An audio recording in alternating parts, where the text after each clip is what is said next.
Evening, everybody. Thank you, everyone, for coming. Family, friends, colleagues. My name's Hashim Ahmed. I'm the Chair of Urology at Imperial.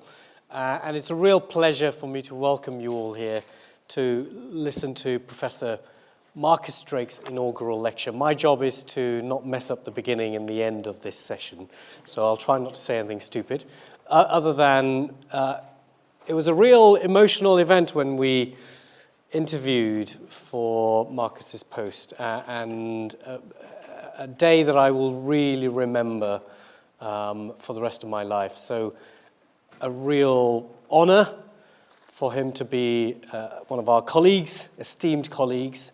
An honor that we have Professor Paul Abrams here as well, so thank you for coming. And I don't think, well, you might do, as a family, know how brilliant and wonderful this man is. So you should be immensely proud, immensely proud. Thank you to the online audience for joining. Please do ask questions and write them in, and we will be having an opportunity to ask those questions to Professor Drake and questions here as well. If there is an emergency fire alarm, then you just have to follow the fire exits. I have to say that it sort of spoils the whole setting when you start talking about fires and emergency exits. But anyway, there we are. And then after this session, there are some drinks in the concourse, and we'll be directed to that. We will have some roving mics. So in the room, if you do have a question, please do wait for the mic to arrive before asking it, so that the online audience can hear what you're saying, and also it comes up on the recording. We are live streaming and recording. So if you don't want that, please walk out.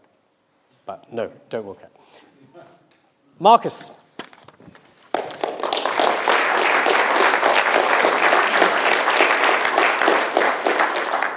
Thank you so much, Hashim. Thank you very much indeed, everybody, for being here. This is a midweek evening. It's very, very cold.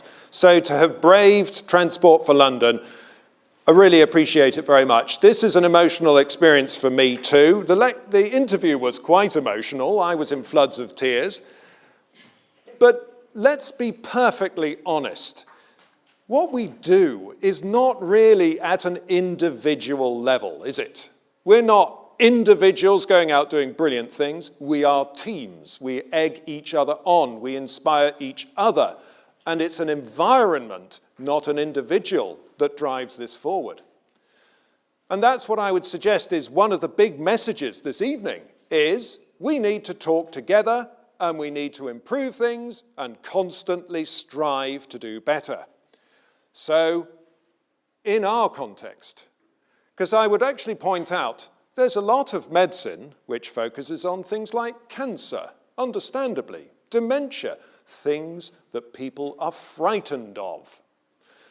But in fact, the bladder is often poor relation, forgotten, and yet the experience, if you have a dodgy bladder, is very distressing. So let's come together on that subject, and let's try to promote an environment where people are not ashamed. They can come and talk about their bladder, their bowels, even their sexual... Did I say sexual?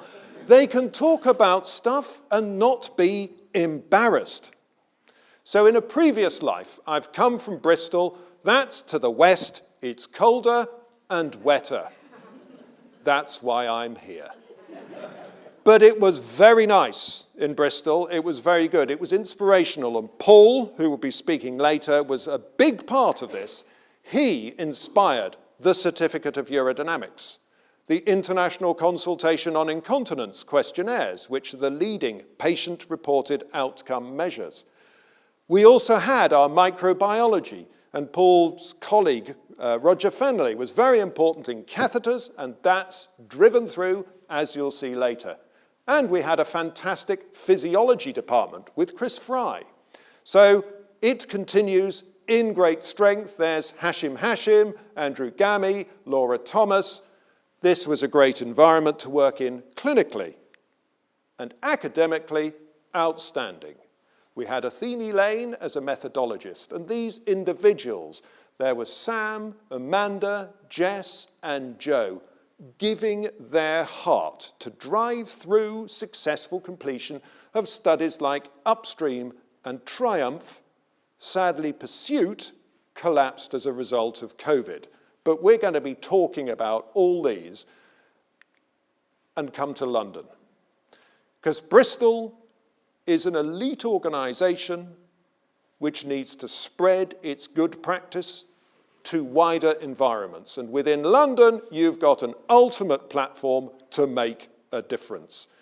So I'd like to consider some of the things that we can bring and some of the things that we can develop. For example, how can we do better clinical work, our urodynamics, dealing with infections, dealing with spinal cord injury, that's SCI, and our flagship clinic, the Neurological Pelvic Organ Physiology Clinic. We will discuss each. We will think about our research opportunities.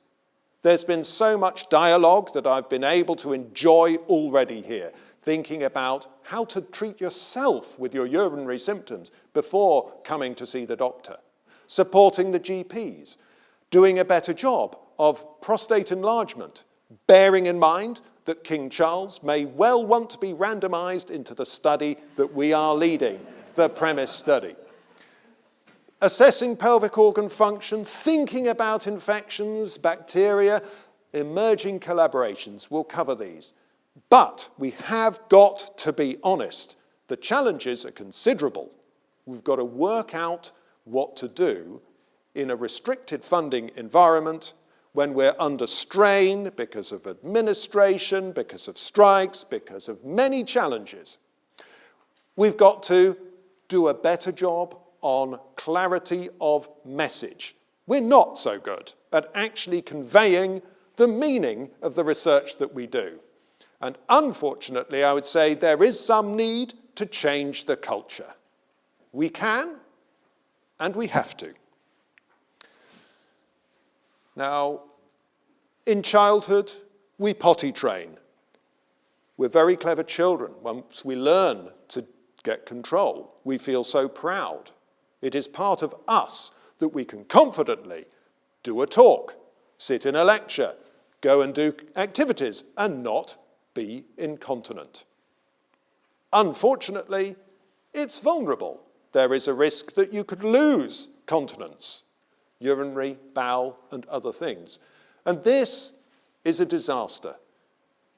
People stifle, they hide it, and they're afraid to disclose it to friends. They try and hide it from friends. Eventually, they may pluck up courage to come and see the doctor. But of course, they are shy. However, if they come to see the right doctor, that doctor may ask some sensible questions. They might manage to ask it without blushing. Do you ever have to rush to the toilet? How are your bowels doing? Any issues that we need to think about? Because bear in mind, these symptoms of urinary problems often coincide with other symptoms like bowel problems. So a good doctor can elicit these things from the patient and discuss frankly and just get these issues nicely catalogued without the patient having the ordeal of having to be forced to describe them and forcing the doctor to listen to these problems that matter to them. But I'm going to bring up our first need for culture change, because our ability to ask these questions is people like me. Many doctors dread the patients coming in and talking about such embarrassing things, the doctor gets embarrassed. And I think that that is a bad thing. We need to work out how we can make our colleagues better at discussing this sort of thing. Help them as well as help the patients. Now, why do we need to do this? It's because bladder problems are actually top of the list in many circumstances of the real disaster. For example, spinal cord injury, the top 3 health concerns to patients: bladder, pain, bowels. What do we learn in medical school? mobility, fear of the wheelchair. But actually, that's fourth place. These patients are more bothered by being smelly, by having nappies, by their skin breaking down as a result of constantly being wet. And even this, which was quite a considerate study, failed to consider properly the importance of sexual function to people. They do remain human. Let's acknowledge their humanity and discuss these things and aim to help. Now, being a little bit urological-centric to begin with, thinking about my own clinical specialty of urology, before we branch out, we manage the bladder problems quite simply. We need to assess properly. Take a good history, use some outcome measures. We need to make sure that behavioral advice is emphasized. Advice, education. Considerate use of medications, not too much, not too strong, checking if they work. Potentially, we might need to offer an intervention like an operation or something minimally invasive. But we're still not so good at working out what to do. And then there are issues of conveying a clear message. Now, let me exemplify that. The traditional approach, let's do a clinical study. And when we get the results, let's write up a paper, stick it in our specialist journal. There you go. That will sort out the problem, won't it? Everybody will read my paper, understand it, and adopt it into their practice. So here's an example. The upstream study, these are the 12 papers that came out of it.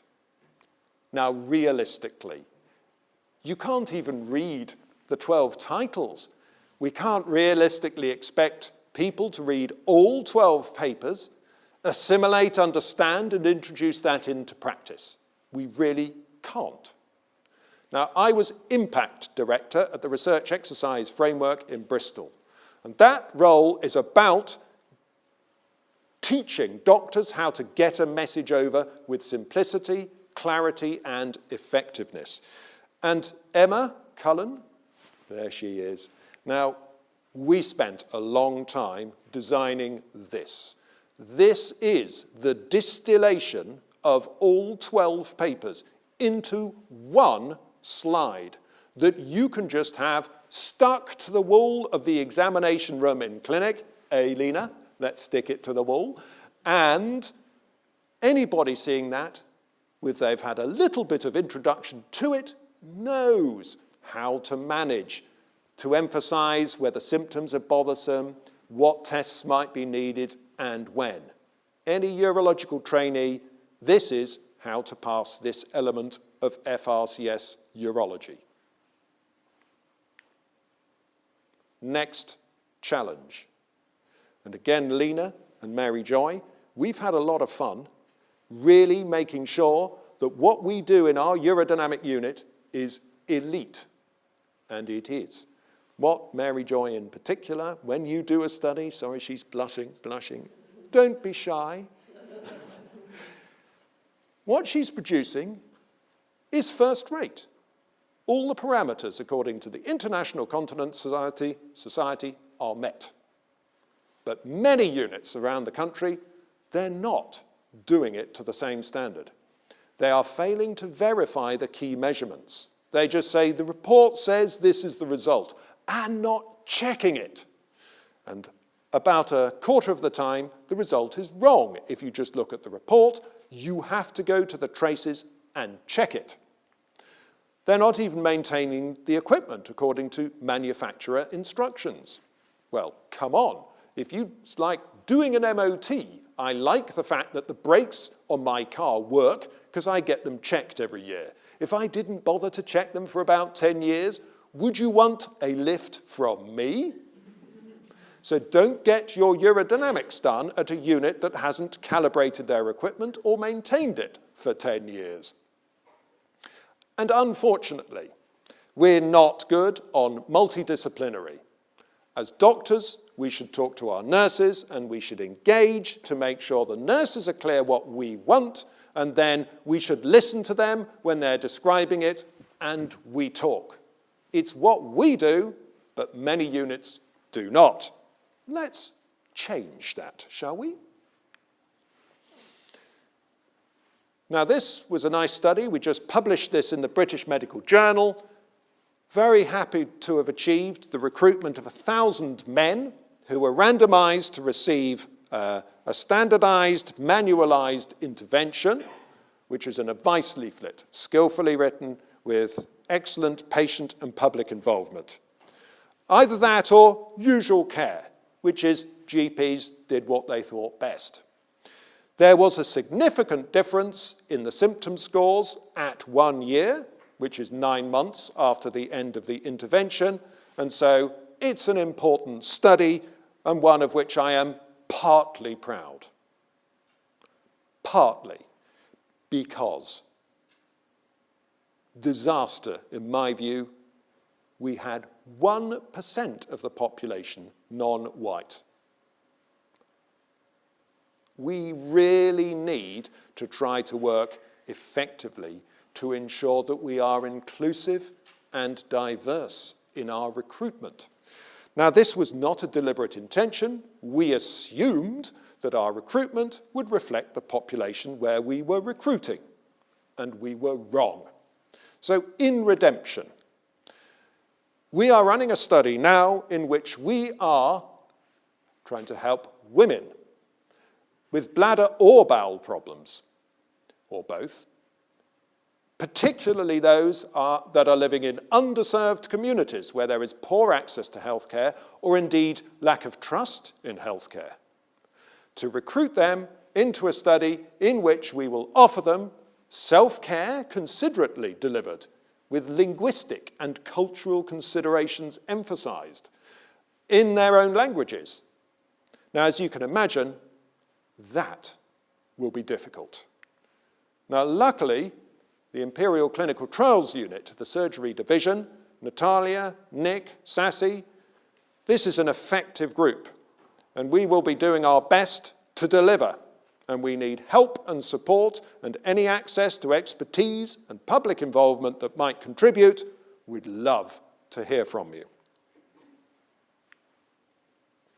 The premise trial. Now, this is a very important study. This is the archetypal surgical study. Surgical makes it, of course, difficult to recruit to, because men can be reluctant to receive randomization to a treatment. But Paul has demonstrated that it is possible to recruit, to randomize, and to deliver a major complex study, and he was looking at stress incontinence in men. So, folks, we can do this. We can recruit to this study, and we can deliver an important, confident knowledge of whether prostate surgery is better in terms of symptoms, worse in terms of complications, what men prefer. And it's great, Xiwen, to have you here. We've also got Stephanie. We've got a very good team in which we can really look forward to effective recruitment if we back you up, and we must do. So, urology. Traditionally, I suspect, we tend to be a bit siloed into our own specialties. I know urology, and many people go into their specialty and sort of think, well, I don't need to know about renal medicine anymore, or neurology, or indeed cardiovascular. What's that got to do with me? Well, actually, it's potentially a bit more relevant than you think, and it is worth keeping your knowledge up.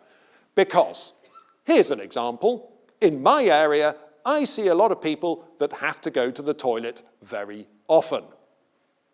Once you reach the age of 40, many of us end up going to the toilet a little bit more often than they used to during the night time. Now, sometimes that's mere effect of aging. It might be that you've had a little bit much fluid in the evening or whatever it is. But sometimes it reflects not a waterworks issue, a problem with your bladder, but that you're making a lot more urine than you used to. Now, scratch your heads a bit. What things cause you to make a lot of water? Maybe heart failure. You accumulate fluid in your legs. When you lie down, you get rid of the surplus fluid into the circulation. You'll pee it during the night. There's even kidney failure. That means your tubules can't concentrate the urine as well. Your urine's dilute, you make more pee. All sorts of hormone problems, diabetes of all sorts. There are several conditions. And so, the GPs seeing these patients, they have heard of nocturia from urology, they may think, let's send them to urology, failing to spot. Something else is actually going on. In urology, we know less about medicine than the GPs do. We're probably even worse at picking up these problems. Therefore, we're trying to help the GPs, and Austin, I've lost sight, oh, there's Austin. Austin heads the Self-Care Academic Research Unit. One of the big advantages of coming to Imperial College is the fact that self-care is a big priority, and it's led by a very effective team, with Austin being particularly hands-on in making a difference. We are developing together with Ava, who is the research associate driving this forward, developing materials to guide GPs to spot these problems before they get referred to urology, to make sure that the relevant specialty, if appropriate, sees that patient.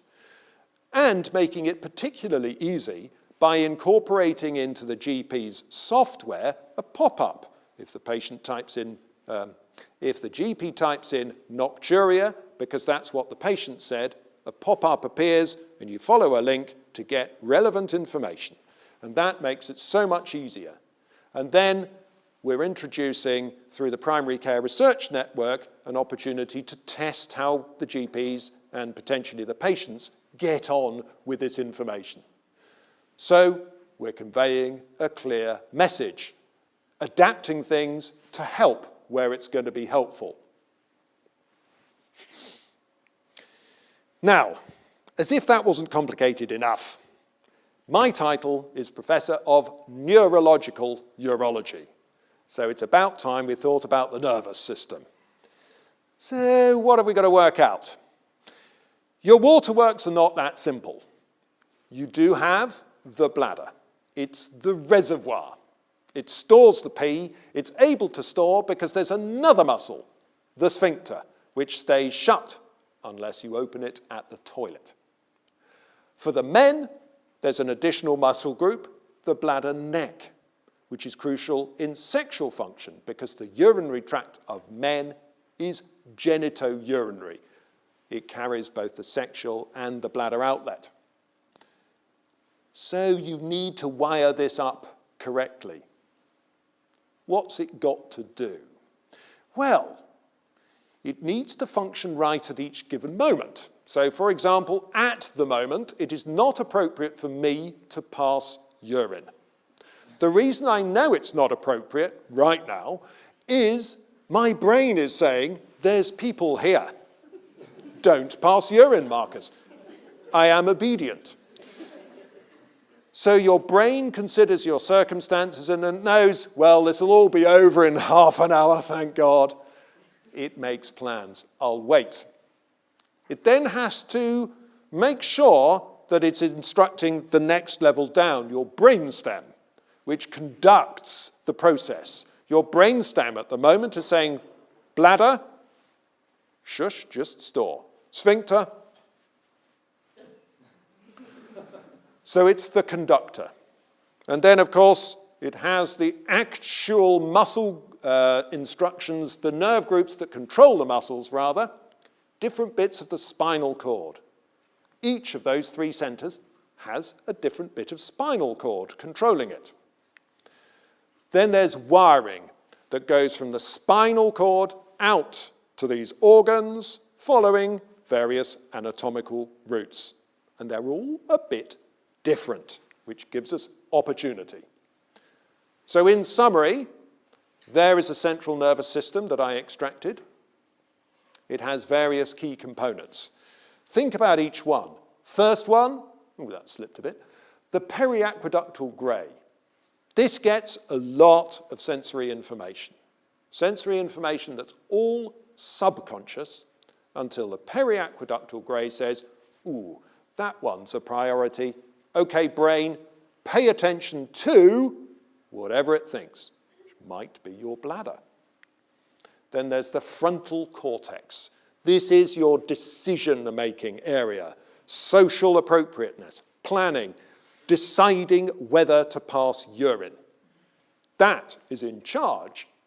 It tells the brainstem, the one that coordinates, and then you've also got other bits of brain, the limbic cortex. I'm sure people are familiar with novels which say that somebody was incontinent as a result of something terrifying. Well, it's the limbic cortex that drives that. Interesting. Then your spinal centers, the sympathetic nucleus for the bladder neck, the parasympathetic for the bladder itself, and Onuf's nucleus for the sphincter. Now, neurological diseases can affect various bits of nervous system. Imagine that there was a problem that was affecting the periaqueductal grey, if the person wasn't killed by that. They may get increased sensation or reduced. Imagine the frontal cortex going wrong. If I had a frontal cortex problem, for example, some forms of dementia, I might start wetting the bed, or voiding dysregulation. That is literally passing urine in the middle of a conversation. I've seen it 3 times. It is a very dramatic experience to observe, and yet the patient was unfussed in each case. It's a remarkable thing. If you have a pontine micturition center, again, you might be not alive because this also controls breathing, but you would have problems passing urine.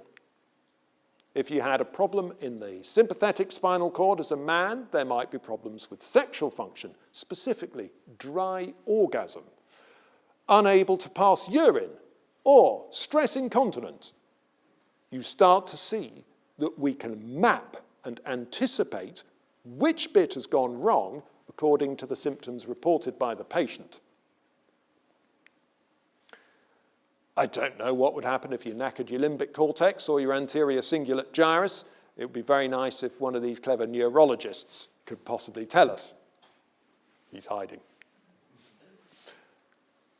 Then what about the wires that go from the spinal cord to the organs themselves?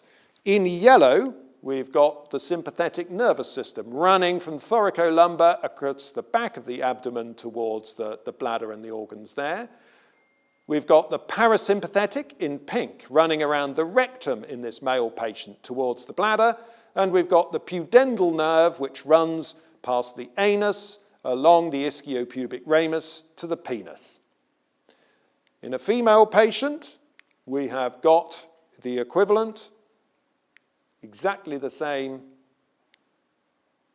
sympathetic, parasympathetic, having to skirt vagina, pudendal around the vestibule to the clitoris. And so we have got a nerve supply, parasympathetic to bladder and vagina. We've got the sympathetic, which supplies the kidney in both sexes, the testicle and the bladder neck. And then we have got the pudendal nerve, which supplies the penis, the anus, and the vestibule. We've got a wiring diagram. We can anticipate what will the problem be if something affects one of those structures. And we should be bearing in mind that all the pelvic organs have exactly the same supply. So you can start to anticipate, if you damage one of these nerves, it's not only the bladder or the bladder neck that's going to be struggling, it's also going to be the vestibule or the anus or the vagina. You start to see patterns emerging which you can use to diagnose the nature of the problem. So, we are starting to really push forward on coming together as professionals to work in a multidisciplinary context and do a better job. And Emma Carrington, up there, my colorectal colleague, is a principal advocate and driver behind this as we work in partnership to do a better job of bringing bladder and bowel into the same consultation for these patients. And here we have a little manifesto. We should be talking together to do patient-centered care and research. We should manage all of these together, not, oh, go and see the gynecologist, and then when they've finished with you, go and see the colorectal surgeon. No, do them together. And above all, let's not be frightened about the really complex patients, because some of them are really complex. And rehabilitation, Mina over there has been fantastically supportive of pulling together an understanding of the consequences, for example, of head injury, things like that. And we're talking to try to do better. So here are our flagships, the Neurological Pelvic Organ Physiology Clinic. And I'm very grateful for the support that we've had from that, from David, I can't see David, Heroda, but Lawrence, David, fantastic, and George, Hannah, and all the administration team has really been trying hard to get this working, and the leadership has been very, very supportive. But I'm also very fond and grateful to the Pan-London Spinal Cord Injury Improvement Initiative, with Davina Richardson being incredibly important for pulling together a better job across London, and Imperial Healthcare Trust making a contribution to that. So what are we doing? In this clinic, we are pulling together urology, colorectal, physiotherapy, Colette, who's currently on maternity leave, Katie. We've got urogynecology, Alex Digesu, Al-Kabaid, andrology, Sammy, good lad. Neurology, Andrew McHattie, he's a registrar, but he has been so effective and valuable at really understanding what we need. All these, our intention is that all these will be present at these clinics, so the most complex patients will have the full assessment. And then, more widely, ward rounds or multidisciplinary. We've got rehabilitation with Mina, with Giselle, with Jonathan. We've got the HTLV clinic with Graham, with Nick, with Divya, with Jericho. We've got psychology, Agnes, Ali Mears in the female sexual clinic. Normal pressure hydrocephalus clinic with Chris Carswell. We've got pain and autonomic, that's in its early stages, but Harriet Kemp, Andrew Rice, and Ian. We're talking to all these people within Imperial Healthcare Trust and wider across London. And there's animation and coming together and difference emerging. So our clinical developments are strong. They need to be. There's a big problem. For example, and this will be a bit of a shock, I will actually say that when a neurological examination is done, it's got a massive blind spot. Cranial nerve examination, brilliant. Limb examination, fantastic. Sacral, pelvic organs, well, they might notice that you've got an anus, but that's about the extent of it. They certainly don't notice whether there are any genitals. These are rather important. So I was talking about this to a neurosurgery registrar, Holly, and I said, well, isn't it a bit surprising? And she said to me, Marcus, don't expect a neurosurgeon to take a patient's trousers off. And I said, really? And she was then very emphatic, Marcus, do not expect a neurosurgeon to take a patient's trousers off. And now I've learnt the same applies to neurologists. So what are we going to do? We've got to deal with reality. We do not expect the trousers to come off. Now, does it matter? Yes, it does. Here's a medico-legal case. inadequate assessment. Cauda equina syndrome, squashing of the lower end of the spinal cord, was missed. The examination was inadequate. Case closed, apart from a lot of arguing. So we should really be introducing new practice to encourage the entire profession to do a better job, the whole of medicine and nursing. So here's an example of perhaps a way to start thinking. Here is a 26-year-old man. He fell from quite a height. He banged his head and got bruising in the skull, and he fractured his pelvis. And he's got some symptoms. Where was the problem? Was it in the skull or in the pelvis? Well, by simply taking a history properly, we worked it out. We worked out his bladder sensation was bad, but he did get discomfort when his bladder was very full. That tells us his sympathetic nervous system is intact because it's the sympathetics that mediate pain. But the parasympathetics might be weak because they mediate your normal sensations. Then you've also got that he was continent. Therefore, his pudendal nerve must be intact because that supplies the sphincter. And then he can't pee very well. Again, parasympathetic. No other problems. So we know that this area, this awful broken pelvis, has cut off the parasympathetic nerves because they run around about there. The sympathetic nerves run at the back of the abdomen. They were undamaged, and he doesn't have any symptoms to indicate a brain problem. We know what's going on. And this is of practical use. So in neurosurgery, all the time, you're coming up with questions like, should we operate? For example, on a prolapsed disc, or something like this horrendous-looking cyst, a Tarlov cyst at the bottom of the spinal cord, through which all these important nerves are running. We should be able to assess that properly and help neurosurgeons decide what to do. This could be useful, couldn't it? So how do we assess? Now, we should be doing a good job of mapping symptoms onto deficits, but it's actually quite difficult to ask the questions.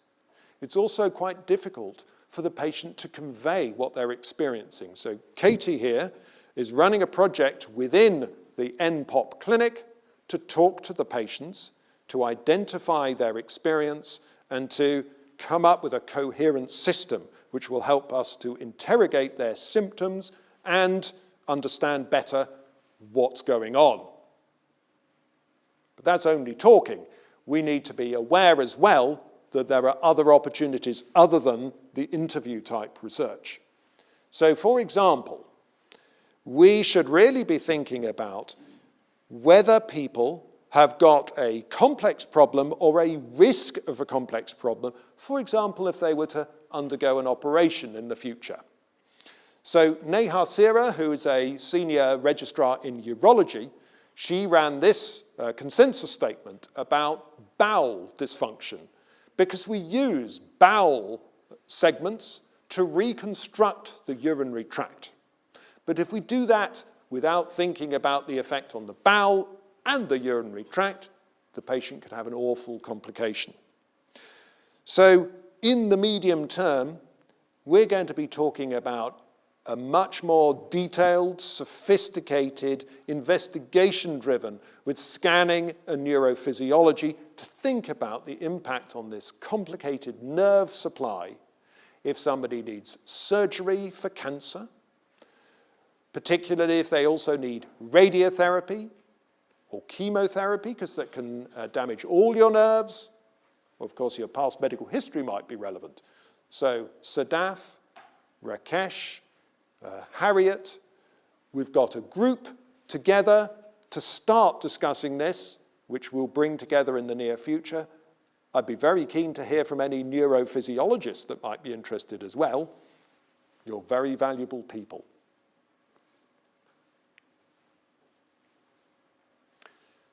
Commonplace, urinary tract infections. These affect a lot of people, and they're very bad in certain contexts. For example, somebody with a renal transplant If you get cystitis, that can be very damaging to the transplant function. It may never recover. So another clinical development led by Neil Duncan with Binvant and with Anand is to talk through the complexities of urinary tract infection, how to prevent, how to treat in renal transplant patients.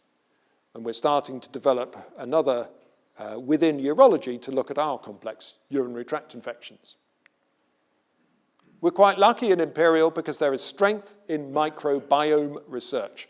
Julian Marchesi, whom I met when I was still in Bristol some time ago, we were the first to identify that asymptomatic people with negative urine cultures, so sterile urine, you know what? There is bacterial nucleic acids present. So they have bacteria, we just don't pick them up. It raises a rather fun question. These bacteria, if they are truly present, maybe they express some interesting enzymes. After all, the bacteria would have to survive in an environment where there's very little food.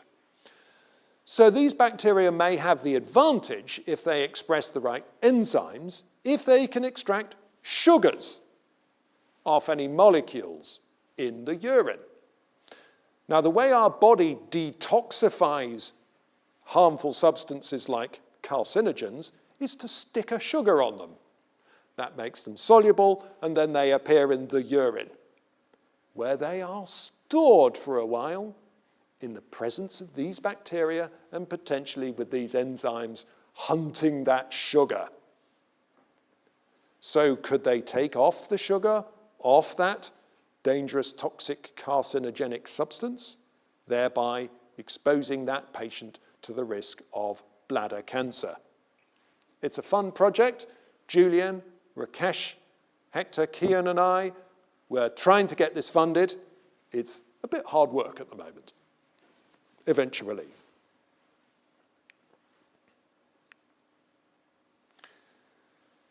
Next grant. Urine infections are really bad in certain contexts, and the next one is dementia. Just imagine somebody living with dementia goes and gets a urinary tract infection. Now, dementia reduces your sensations, so they may not be aware of anything wrong to begin with. And then, even if they did start to become aware, they may struggle to express themselves. They can't communicate right because of the dementia. And the result, consequently, is the infection eventually takes such bad hold that they're rendered septic, unable to cope at home, and hospitalized, needing much more aggressive treatment and potentially not quite returning to the level they previously were at. We would like to prevent such bad infections and their progression to becoming dependent on care or hospitalization. So with David Sharp, Paul Fremont and Rafaela, we're pulling together a study where we will randomize people to antibiotics, urinary antiseptics or cranberry, and look to see how this affects these potentially bad events. And it's an interesting possibility that maybe this will be relevant in other neurological contexts, such as MS or Parkinson's disease. Keen to talk. Now there's some more ideas coming over the horizon. We'll look at the first three. I'm trying to work with Melanie Chan on the fourth one to look at the genetic basis of rare urological conditions. Melanie is an academic nephrologist, and we hope that we can start to look at the genetic basis of some of these things that we see in our adolescent transition patients. It would also be nice to talk to interventional radiology to try to develop new approaches to managing stress incontinence in women, because there was such a bad scandal of mesh surgery when used in the vagina that we can't now use it. And women are now left with these obsolete, or we thought they were, operations that are quite brutal and are very unappealing. We need new options. So any innovation, let's attempt that. Dialogue's already started on things like looking at the physiological consequences of a slipped disc. Can we actually prevent pain and bladder dysfunction? So Simone Di Giovanni and Ahmed Ibrahim, who's a neurosurgeon, we're talking about that, but it's hard work to get it off the ground. This is a fun one. Normal pressure hydrocephalus, for example, is an example of a problem in the skull. You've got several circulations in the skull. For example, the CSF flows through. There's, of course, an arterial supply to the brain, and there are interstitial lymphatic channels that carry fluid around. Normally, these auto-regulate. They control the pressure and the volume so that when you change position, your brain doesn't get squashed. But if something goes wrong with one of those circulations, it's easy to imagine that a strong reaction would be generated by the body. I don't want my brain squashed. Therefore, it's possible that there's a reaction to offload fluid and to reduce the pressure or the volume in the skull, and doing so by increasing the rate of urine output.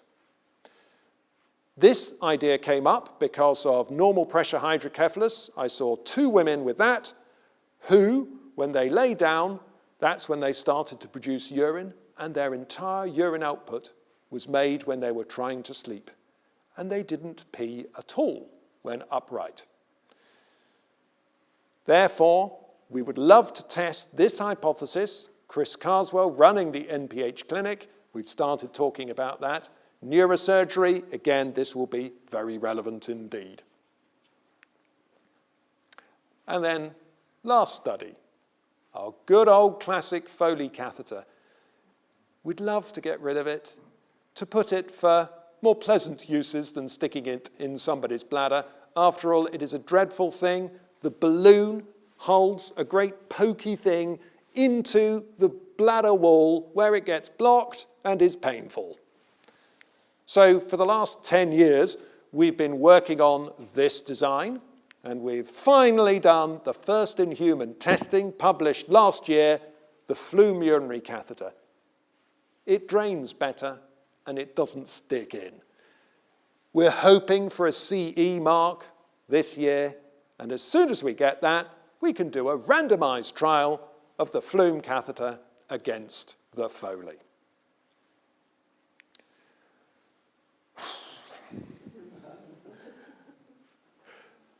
Now, my wife, Peter, as you can see, she's an adrenaline junkie, thrill seeker.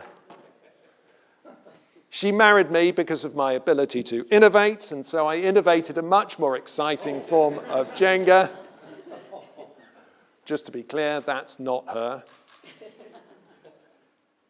I've been incredibly grateful for the support over the years. You have been amazing, and I just can't understand how you tolerated me, but thanks. I'll give you a Christmas present. Together, we do share many things, and one of them is, slightly remarkably, we bought some woodland in Devon, 9 acres of ancient semi-natural woodland, and we've stuck a yurt up in it, 4 meters across. We can sleep and listen to the owls hunting during the night, or see the glade lit by starlight. It's got waterfalls. It gets interesting fungus. These are called fairy cups. Wild garlic all over the place, and it's a bluebell wood. It's kind of nice, isn't it, darling? Hands off, though. The wild garlic's all ours. And what do we like to do? Well, it's brilliant coming to London, where Dominic and Molly are now working. And we all love to go to good sport, live sport. And this is at the Velodrome with Dominic's girlfriend, Lissa, just last year. It's nice London, isn't it? And then doing the Pennine Way. I don't know how you put up with that one. I vowed when I was 12 that I'd do the Pennine Way. So we're picking off the stages, another 3 in May. The other thing I like to do is curl up with a good book. And Medicine in a Day is something that was written by 5th-year medical students at the University of Bristol during lockdown. And the lead author here, Berenice Armbruster, just pay attention to that name. I mean, it's a cool name in the first place, but she is going to go very far indeed. She drove this project with a lot of medical students led by her. She has helped substantially with the second book. And actually, we got fan mail from the first book. I'm looking forward to the second book almost as much as I used to look forward to Harry Potter coming out when I was a child. Fantastic feeling, I must say. There's 2 more in this series that we're starting to work on. So that's how I like to pass my spare time. Now, some final thanks. I'd like to thank, yes, it is you. Well spotted. My brother Lawrence and I with my father, sadly no longer here, but he would have loved this, and he was a big support. And my mother on the right, Lawrence, you've not changed as much as I have. You've aged better, clearly. So she's listening, I hope, online from Gran Canaria, but she's not technically perfect, so she may need the recording subsequently. But she has been a fantastic support too.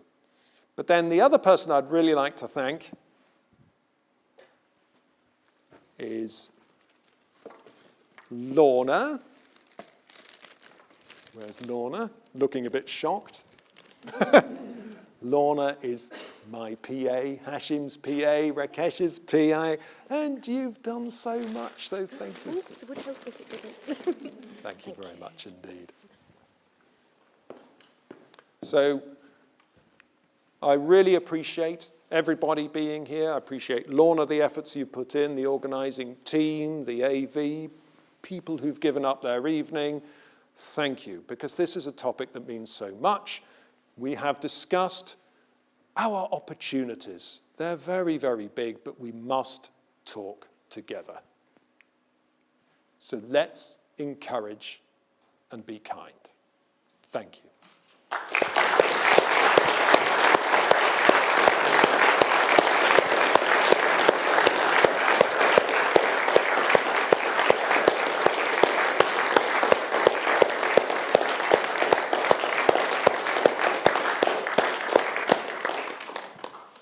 Fantastic. Thank you very much. 3 minutes late, I do apologise. Brilliant. We could listen to it all evening, so thank you. It's amazing. So we'll take some questions. We'll try and alternate between online, nothing online, and in the room. So any questions? We have 2 roving mics.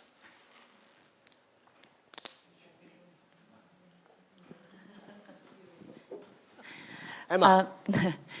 Marcus, well, first of all, thank you for such a wonderful lecture, and also just allow me to say how amazing it's been to have you as a member of the team at Imperial. I'm very lucky to work with you, and I look forward to many years of successful collaborations to come.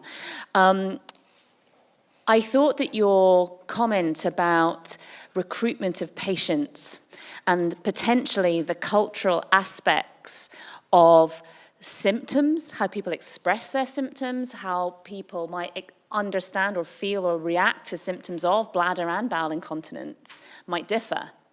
And also how people might feel when engaging in clinical research, because it's absolutely key, isn't it, that we are patient-centric and that our patients feel as though, from all cultures and from every walk of life, feel as though they can come to us with these problems. How are you going to tackle that big problem and close that cultural divide? And what do you need from the medical community to help you do that? She doesn't ask simple questions. No. That's my problem. I mean, generally, Emma, you're a fantastic colleague, but that particular question, one of the interesting experiences is just how the next generation of research is being led by women and by non-white people. So here I am as a white male. It is my responsibility to encourage people not to be concerned and to step aside where my presence will be unhelpful. So the can't ignore this anymore study, I'm not the chief investigator. It's Ifeoma, because it would be inappropriate for old white male to lead that study. But it's great, because we will encourage Ifeoma, we will give her confidence. She will become part of the next wave of academic, in her case, gynecology. And that's how we've got to do this. We have to look right, we have to sound right, we have to be sensitive, we have to be asking ahead from advisors to make sure that we don't put our great big size 11s right in the middle. And that's our best prospect. Got to make it easy for people. So thank you for the question, but thank you more for being the collaborator that you are, because without you, NPOP is in trouble. Anything else? Aha. All on this side, so this side needs to sort of...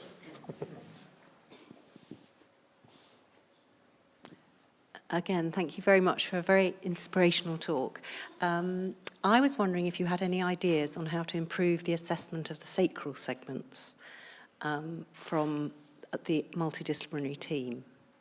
Do you mean how we get the professions outside us to take this up? Well, within certain specialties, so I'm thinking in neurosurgery, neurology, neurorehab, but physio and nurses, we tend not to assess the sacral segments, but as you say, we do the limb segments very well. I just wondered if you had any thoughts on that or experience in other sectors. So the thought has to be, we've got to provide something that is practical and clear, and that people could actually pick up with minimum input from training. In effect, a self-contained thing that makes sense as soon as you read it. Now, we hope that Katie's work will catalyse this, and the more we work with this core need to make it simple and effective, our better chance that it will be. And we've got the platform, the International Continence Society. We're doing a book which is looking at how do you do these basics well? And I think a module in that for exactly what you describe is our best chance. It's a massive order. It's likely a 10-year project. Let's do it. We need to. Thank you. Another question there. Oh, do you want to go there first? No, just... You've been amazing And then why for don't you this. come down and hand the mic here, please. Thank you, Marcus. I really enjoyed it. And I also enjoy our ward rounds, and having you on the team's been fantastic for rehab. My question's about neurological urology as a specialty. I think there's only a few of you in the country. Nick? How many are there? Well, it's how me and do you... Nick, isn't it? So 2 in the room. How many are there in the UK? Do you guys talk to each other? And what's the future of that subspecialty? It's tiny. It would be very nice if we could catalyse interest from our urological trainees, but there is quite a cancer focus, which makes some sense, quite a cancer demand from management, which makes it more difficult. So, to be frank, we're going to have to focus on individuals. Now, I mentioned Nehar. I'd be very hopeful that we can encourage Nehar to take up a neurological element when she becomes a consultant in the relatively near future, fingers crossed. But then we might need to be thinking about other specialties, in effect, leading a urological component. Somebody like Holly, the neurosurgeon, Matthew Smith, who's a neurologist looking at Parkinson's disease. There's a little core of maybe, and that might just be enough of a spark to have a little fire in a few years of people that do follow in our footsteps. Does this thing work? It does. Okay. Thinking about somebody, speaking as somebody who works in medical education and I'm teaching clinical anatomy, have you found, therefore, it's a bit of a niche question, have you found that people with Korner-Aquinas syndrome are being missed? Yes.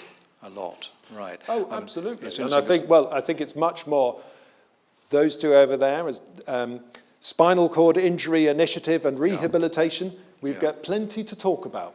Yeah. It's so very much we need to stress it. And we need to do better, don't Yeah. we? There's a friend of mine who's a GP, he didn't realise he himself was suffering from it. And it was a physiotherapist who pointed it out. And so, as you say, we've got to get down on our hands and knees and examine. Hadn't noticed a numb... No, exactly. And the second thing I wanted to ask, because I'm very, very excited about that Flume catheter, so that actually is taking off now, is it? Yes, we'd stopped the study early because of the prototype manufacturing was not good enough. Now there is better prototype manufacturing, it's more reliable. So in the States, where they're less fussy, there's a lot of groundwork being done, and hopefully that will lead to a CE mark, in which case the randomised studies are possible. Then all the junior doctors in the hospitals will be saluting you if that thing comes out, because that'll be absolutely marvellous. Yeah, well done. That would be nice, wouldn't it? Thank you. There's a question here, and there's a question just at the top. Thank you for the talk. It was very informative. For many men, their entry to this comes through, say, PSA tests. And I helped to run PSA tests the last time. We had 450 through in a day. Do you have any views on PSA tests? They've certainly got a bad reputation. And when we run them, very often we get a bit of flack from hospitals and doctors. But the consultant we work with, Chris Eden in Guildford, says if they can recommend another test that's equally good, let him know. He hasn't heard anything yet. So, cancer test. Yes. Cancer professor. Knows. Do you know about this? A little bit, a little bit. It's very controversial, so, and I don't want to take away from the topic at hand, but thank you for the question. We can maybe chat during the drinks. Thank you. It's not a quick answer. Lena. Thank you, Marcus. That was incredible, and I really enjoyed it a lot. And I could listen to you the whole evening, but unfortunately I might need to run to the loo, so I'm going to stop. What I wanted to ask is, you're doing quite a lot of clinics, I think, in Imperial as initiative. I just wanted to ask, do you plan to invest any ANPs? What do you think of nursing colleagues taking a role with as part of your clinics? Absolutely gold dust. The more that we can get allied professionals leading in the clinical delivery and the academic side of things, the better. And there are several reasons, but key to this is that they really actually listen and they focus on what matters to the patient. And so the dialogue between a AHP and a patient tends to be very practical, very detailed, and hone in on what they're really bothered about, the patients. Any opportunity to get additional contribution would be great, and one of the things is that we could potentially have a nurse leading on nocturia assessment, just with a relatively simple pro forma of checking through particular points in history, medical background, perhaps a couple of observations like a bladder diary, and you could reach a putative diagnosis that could be passed back to the GP and could be profit-making as well as good for patients. So there is very good scope. If we can get the people and the support, then we escalate the reach of this clinic. Fantastic. So on that note, I'm going to hand over to Professor Paul Abrams. We all stand on the shoulders of giants, and Paul Abrams is really one of the giants of urology internationally, and a real privilege to have here. So he will provide the closing remarks for Thank you. Marcus. Well, I've been asked to give a vote of thanks, and I really don't know who I'm supposed to be thanking. Thanks to all of you, of course, as already said, for coming, and those that have joined us online. Our trust's very grateful that you took Marcus, because they always said, can no one rid us of this troublesome surgeon? They also appreciate, of course, it's brought their salary costs down because they've been able to replace him with a cheaper, younger consultant. I think we have to say thanks again to the Drake family and their role. I mean, I've known them since they were extremely small. And the main thing about children is, of course, that they keep people like Marcus with his feet on the ground, because there's no respect, is there? None. And that's entirely appropriate, because he gets enough respect from everywhere else. So I think, and of course, Marcus is very grateful to my wife, who gives counselling to Peter Drake whenever she gets a bit down because of what Marcus is up to. So there again, we've got this elaborate teamwork on a social basis. I think your talk was fantastic, and I think you won't be surprised that we do very careful scrutiny of performance in our courses. And Marcus is always equal first as a communicator. Because although he had a basic education in science, which is much better than most urologists, he spent a lot of time with a wonderful woman called Alison Brading in Oxford, and then with Jim Gillespie in Newcastle, where he did lots of basic science. That's a very important background to what he's doing now. But what he's doing now is really simple stuff. The stuff that everybody else ignored, the stuff that affects millions of people. But doctors tend to be interested in the minutiae, the rare things. They can make a name on that. Nurses and physios are much better. They take a much more holistic approach, which is why I think you're very sensible to build these teams with the nurses and the physios and the allied workers. So I think I would then like to finish really by saying thanks to Imperial, because I'm just amazed at what you've achieved in the last 18 months here. And that's been done with fantastic cooperation by your academic colleagues, but also everybody who's in this room, as Marcus goes around and points to you. I mean, he's built up all these teams, but this was fertile ground. You were already. We've lost him, you've gained him. But I think you have a lot of things we don't have. And one of the keys, I think, to this work is to reach people. And I say people because I mean people who don't even realize they're patients, but they have symptoms. So the emphasis on things like getting up at night. Well, if you live long enough, you'll be up at night. Everybody of 70 gets up at least once at night. Actually, a third of all people at 40 get up once at night. Overactive bladder. If you live long enough, you will have an overactive bladder. You'll have urgency, you'll have to rush to the loo, and sometimes you won't make it. These are really common conditions, and they've been ignored. And it requires this combination of nurses, physios, and doctors looking at these very important issues. And then your self-care unit, I think, will be key to all this.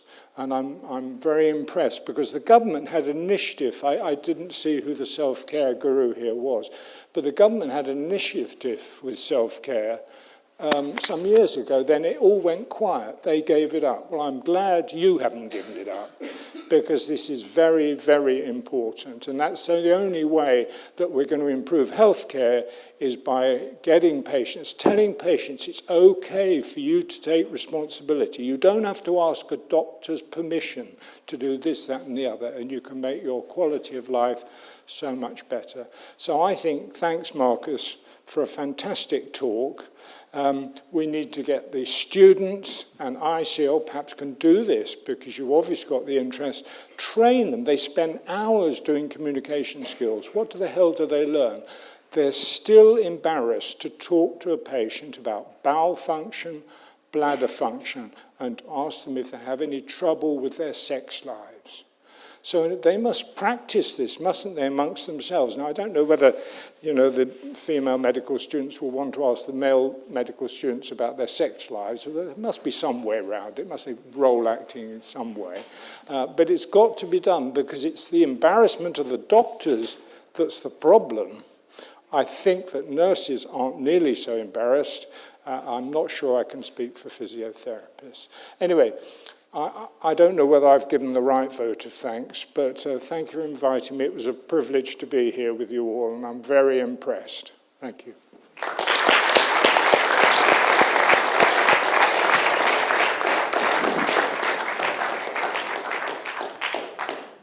Thank you for that. Thank you for coming. Thank you all for sparing your evening. These are all precious hours, and I know it's very cold outside on a winter's day, so we all appreciate you coming here, and those online, thank you for joining us.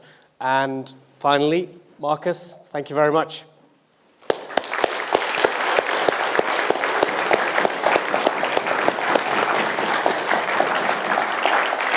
Thank you very much indeed, folks.